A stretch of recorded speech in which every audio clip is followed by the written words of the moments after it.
Mapema asubuhi ya leo Alhamisi ya Mei 28, Chama cha Demokrasia na Maendeleo Tanzania kimetoa taarifa kwa umma inayosema Chama cha Demokrasia na Maendeleo Chadema kinapenda kuuarifu umma kuwa leo Alhamisi ya Mei 28, 2026, kesi ya mgawanyo wa mali za chama iliyofunguliwa na Said Issa Mohamed na wenzake wawili itaendelea kwenye Mahakama Kuu Masjala ya Dar es Salaam.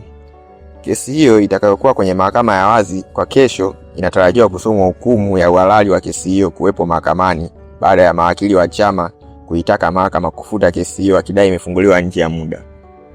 Chama kinawaalika wanachama wa Tanzania, jumuiya ya kimataifa na wapenda haki kufika mahakamani ama kufuatilia kwa karibu kesi hiyo.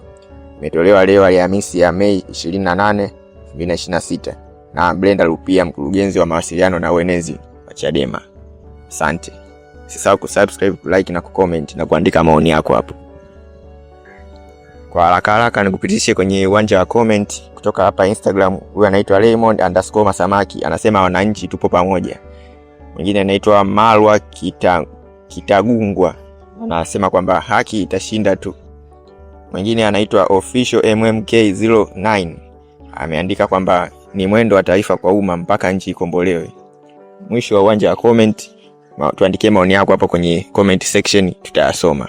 Asante.